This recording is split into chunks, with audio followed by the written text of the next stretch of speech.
4 দাগে কি বলছে দেখি, 4 দাগে কি বলছে, খেলো 4 দাগের সমাধান। ক্লোরিনের একটি পরমাণুর ভর দেওয়া আছে, আপেক্ষিক পারমাণবিক ভর।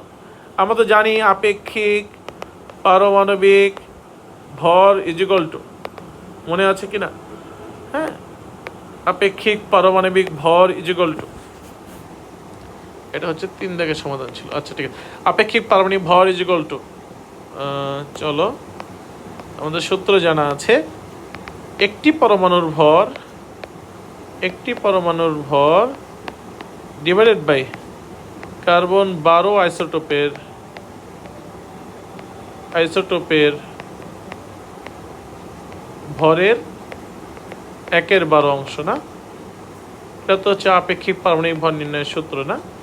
দেখো তো, একটি পরমাণুর ভর মানে কোশ্চেনে দেওয়া আছে, এই যে 3.16 10⁻⁻23 দেওয়া আছে কোশ্চেন, ডিভাইডেড বাই, আমরা জানি কার্বন 12 আইসোটোপের ভরের 1/12 অংশের মান কত, 1.66 × -24।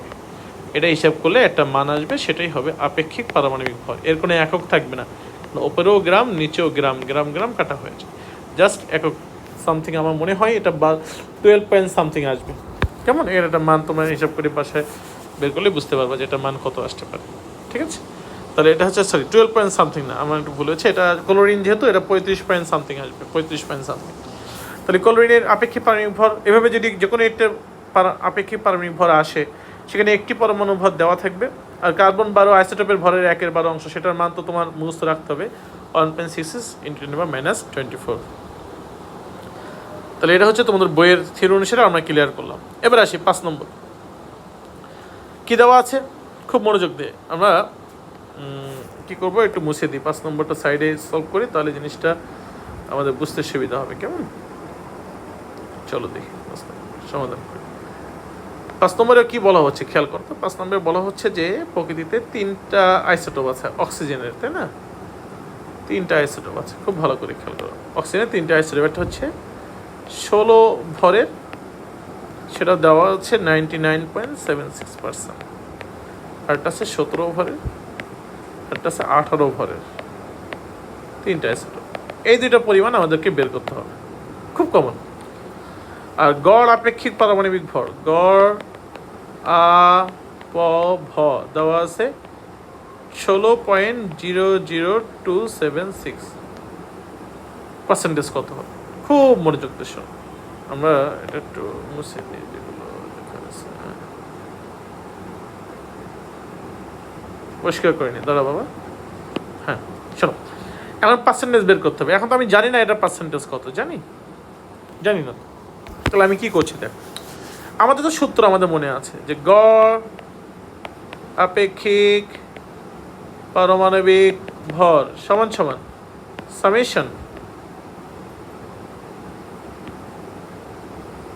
ভর ইন্টু পার্সেন্টেজ ডিভাইডেড বাই 100,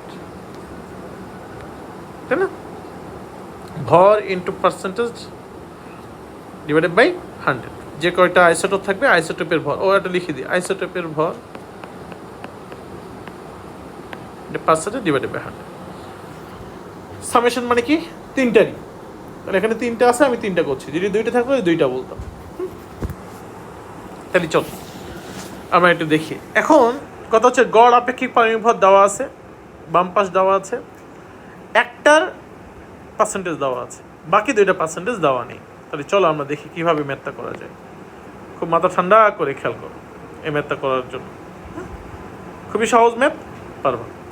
আমি কিন্তু মুছে নিই ভালোভাবে, খেয়াল করো। এই যে, তাহলে এবার আমি ধরে নিই 16 অক্সিজেন 16 ভরের যেটা, সেটা তো আছে 99.76, তাই না? তাহলে বাকি আছে কতটুকু দেখি, 100%-এর মধ্যে 99.7% বাকি, এই পূর্ণ আছে 16, শুধু 16 অক্সিজেন, 16 ভরের অক্সিজেন 99.76% নিয়ে নিয়েছে। তাহলে আছে 0.24%, তাই না? 0.24%, এই 0.24% নেবে কে? 2 জন। 0.24% নেবে কে? 2 জন। কে? 1 নম্বর আছে হচ্ছে 17 ভরের অক্সিজেন, আর একটা হচ্ছে 18 ভরের অক্সিজেন। এই 2 জন মিলে 2.4% নেবে। তাহলে আমি ধরবো 17 ভরের অক্সিজেনটা আমি ধরলাম এক্স, তাহলে 18 ভরের যে অক্সিজেন তাকে আমি ধরি 0.24 মাইনাস এক্স। সহজ হয়ে গেল না? যে বাকি আছে যে 0.24 সেটা দুইজন নেবে, 17 ভর আর 16 ভরের অক্সিজেন।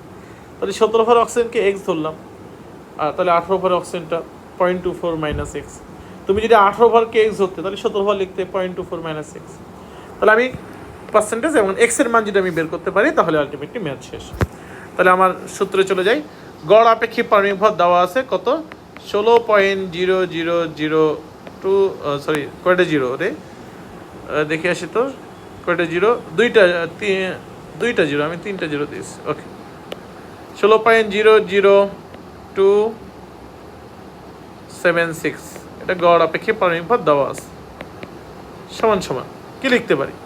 খুব মাথা ঠান্ডা, কি লিখতে পারি? ভর গুণ পার্সেন্টেজ, সামেশন, মানে যে কটা আছে সে কটা ভর গুণ পার্সেন্টেজ করতে হবে।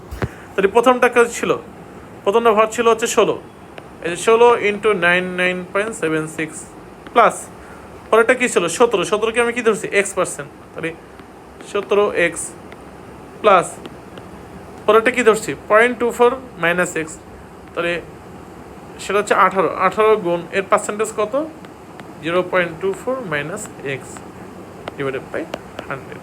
এখান থেকে হিসাব করে এই সাথে বর্জ্য গুণন করবা, বর্জ্য গুণন করে এখান থেকে এক্স এর মান বের করবা। এক্স এর মান যত হবে সেটা আসবে হচ্ছে 17 ভরের অক্সিজেনের পার্সেন্টেজ।